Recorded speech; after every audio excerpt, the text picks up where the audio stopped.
Thanks for joining us. I'm Kim Christensen. I'm Kyle Clark. The mother of the CU football quarterback killed in a crash last month hopes that her son's mistakes will help save other lives. A newly released report by the Boulder County coroner found Dominq Ponder had alcohol in his system when he died. His mother is now hoping to discourage others from drinking and driving. 9 News reporter Ria Jha joins us after talking with her. Ria. Yeah, that autopsy showed 23-year-old Dominq Ponder's BAC was double the legal limit. I spoke with his mom, who says she's now focused on making sure no other family has to go through this. It's just one day at a time. You know, it's hard. More than a month later, Katrina Hughes is still learning to live with the grief. I think yesterday was the first time I didn't cry. He had his whole entire life ahead of him. Her son Dominic Ponder was a quarterback at CU Boulder, killed in a crash on Baseline Road. Literally, he was 1.3 miles from the house. But when you're that intoxicated, you're not thinking clearly. I mean, honestly, you should have known better. Katrina says her son should have known not to get behind the wheel that night. This week, the coroner's report revealed his blood alcohol level was more than double the legal limit. With all the rideshare programs that we have, it just should have never happened. He could have hurt somebody, and I'm just extremely thankful that that did not happen. I just wish somebody would have stepped in. Now her mission feels clear. He was having the time of his life, and then he wasn't. It was just, it was over like that. All I want to do now is turn my pain into some kind of purpose. To make sure other students know that the same decision can change their lives. Whether it be go speak at colleges or high schools, about kids making better decisions. And the goal is to make sure that, if we can save one person, then, he's helping somebody. Colorado State Patrol says they're investigating what led up to the crash, and while the drinking and driving is being considered, it hasn't officially been determined to be the cause of the crash just yet. We're Ria Jha, 9 News. The unseasonably warm temperatures returned to the metro area today, but so did the clouds.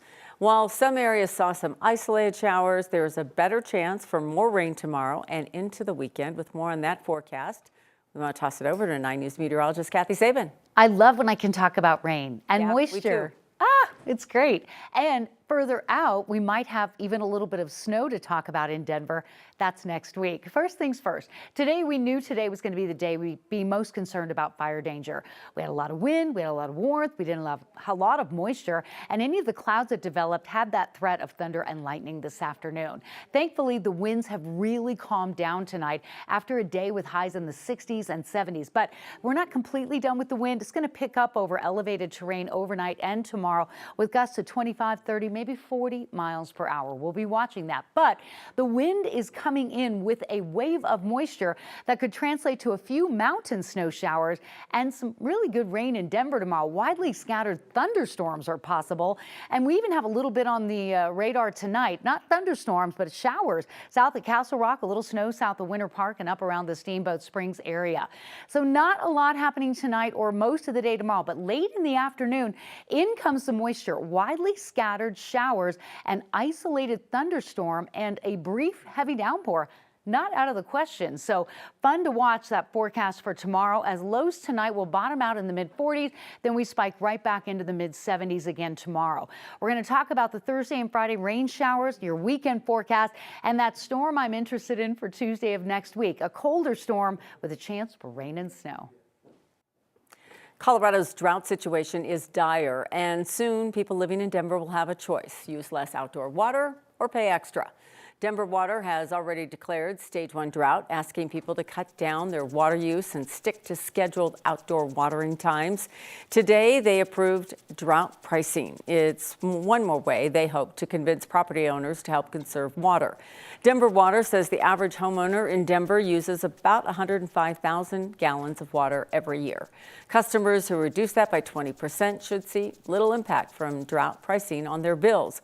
But people who use the average amount or more could pay more than $200 in fees this year.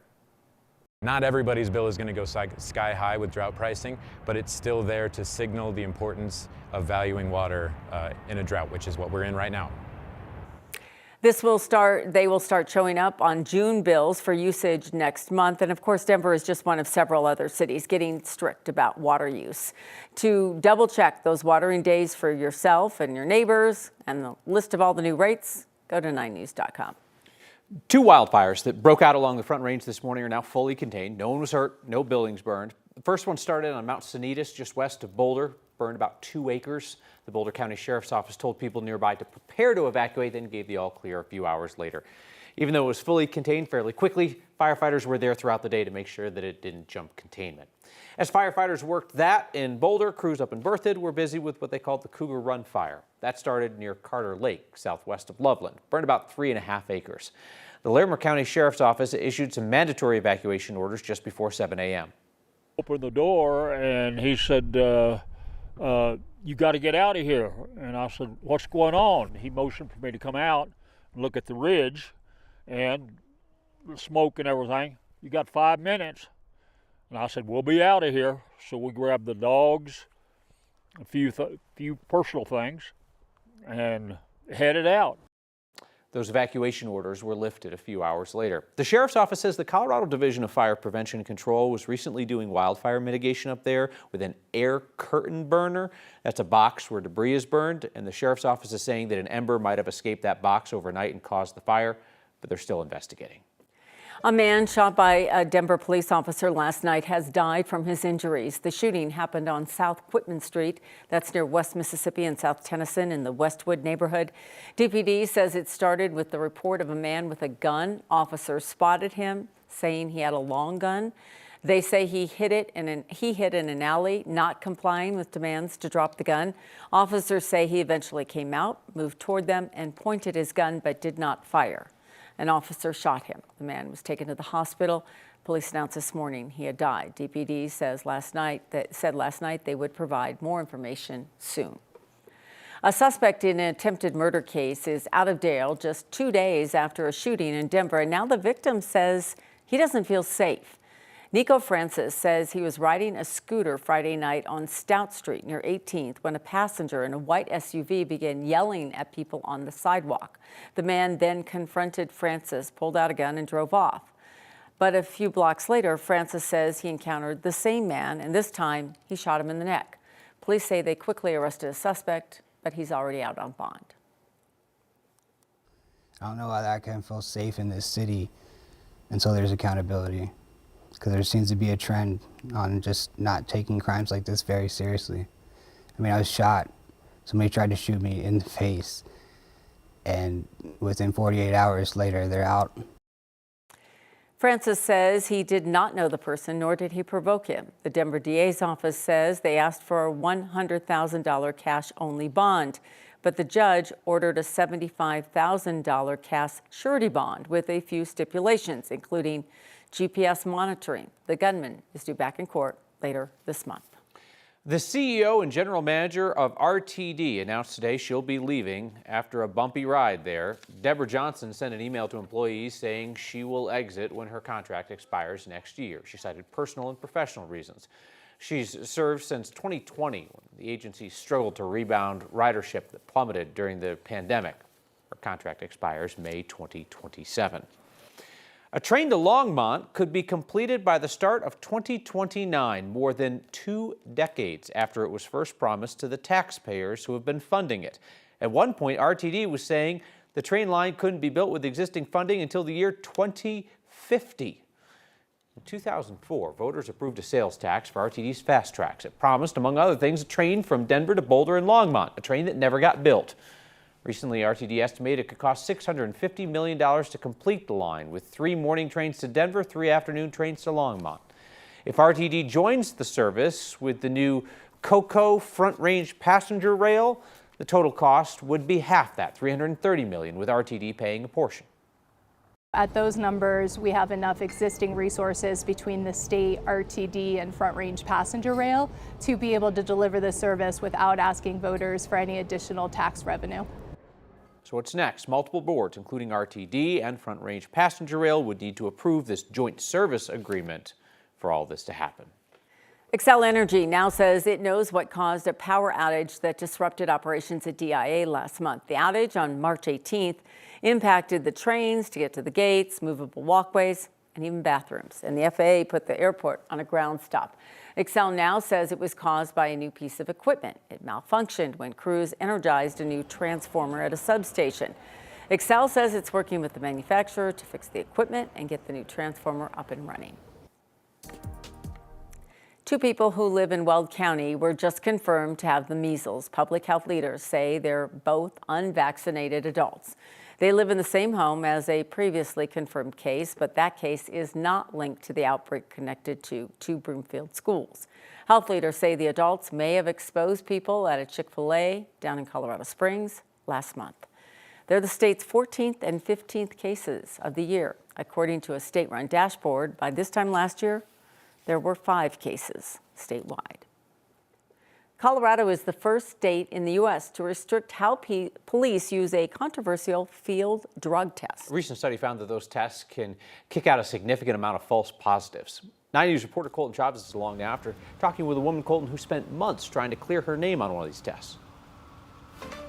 Yeah, Kyle, that's right. 65-year-old Holly Bend. I spoke with her earlier today. She lives over in Commerce City. A few years ago, a police officer claimed that she had cocaine inside of her purse, well, when she didn't. So now she's hoping that the legislation will help others avoid that costly road that she had to go down to prove her innocence. I have gladiolas, and they're already coming up, which is really rare. In Holly Bennett's garden, every season brings something new. It's a very strange year this year. It's the place where she comes to learn. So it's a process. You don't just plant something and grow through all of life's seasons. I don't remember Thursday or Friday, and because I went into septic shock. In 2022, Holly had emergency surgery. They had to take the abscess out of my neck that was paralyzing me. She says she woke up to a police officer in her hospital room. The minute my eyes opened, I think he was moving towards me. And he said that he was writing me a ticket for cocaine possession. Holly's attorney, Noah Stout, says a calorimetric test on a crushed pill in her purse was flagged as cocaine. I said, I don't do cocaine. Holly says it took a year and a half, an independent lab test, and a second mortgage on her home to finally clear her of the charge. You know, when you're accused of something legally, it can make you feel like you are wrong or you are bad. Her case helped spark a first-in-the-nation law in Colorado. Now, a calorimetric test alone can't land you in jail for a low-level drug case, and judges must inform defendants that they have the right to follow up testing at a lab before accepting a guilty plea. A 2023 University of Pennsylvania study found these tests get it wrong as much as 38% of the time. It's a step in the right direction. It's a lesson she says she learned right here, that even in the worst seasons, something good can still grow. I feel like I'm helping and making a difference. Holly tells me that substance that was tested inside of her purse, prescription medication. Boulder District Attorney told me earlier today that they dismissed that charge from Holly and they also expunged that from her record. Live in Denver tonight, Colton Chavez, 9 News.